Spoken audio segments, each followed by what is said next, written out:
want to start off the rip with El Salvador. So I actually put this on Instagram, on Earn Your Leisure's Instagram page last week, that El Salvador was the first country to recognize Bitcoin as a national currency. So now I believe the president is saying that they're going to have an exemption for foreign investors when it comes to their Bitcoin tax. So like any taxes on profit gains.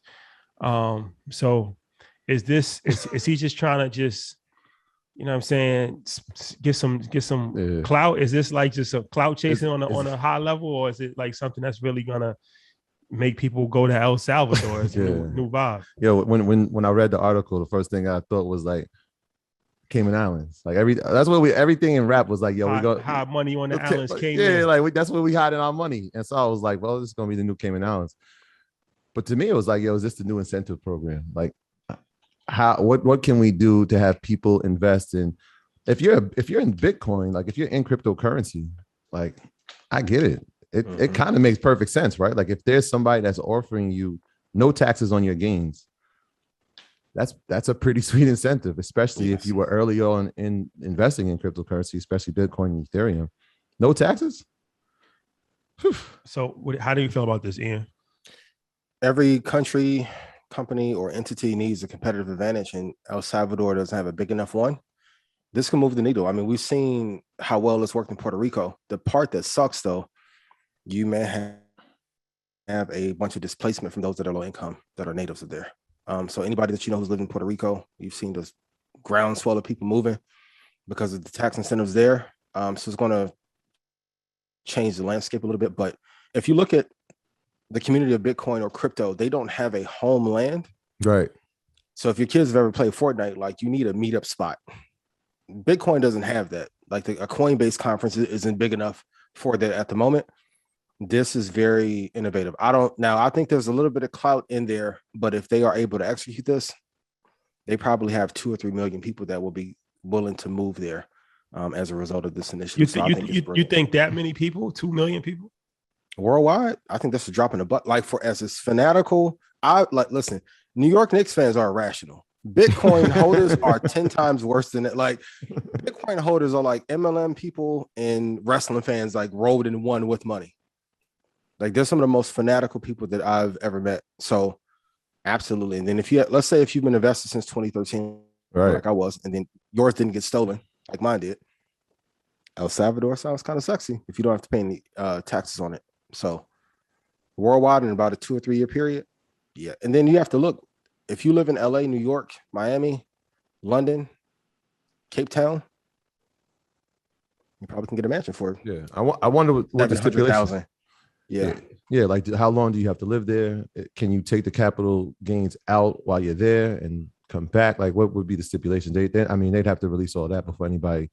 2 to 3 million is a lot, but if anybody was thinking about it, like those would be the questions before I make any type of move, right? Yeah, I remember back when I was teaching, I taught the class to the kids about how every year thousands of Americans renounce their citizenship. Mm-hmm. I remember that. And they couldn't understand at the time. They were like, what does that mean to renounce your citizenship? And I'm like, they renounce their citizenship. They're no longer U.S. citizens. And they're like, why would they do that? And I'm like, they're going to save so much money on taxes.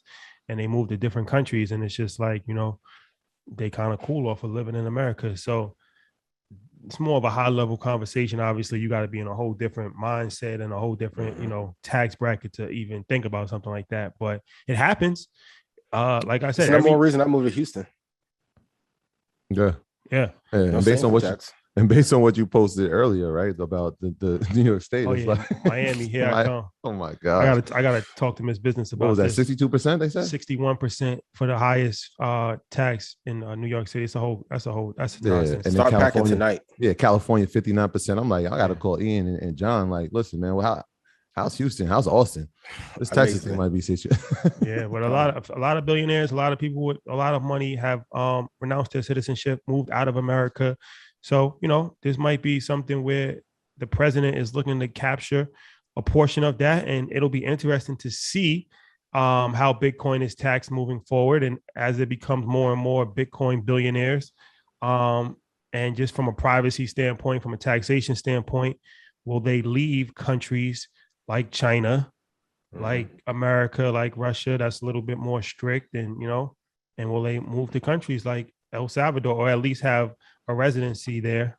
It's interesting. So global, we will keep an eye on this. We at least once a show. If you haven't noticed, we've been trying to do global topics because this is a global show.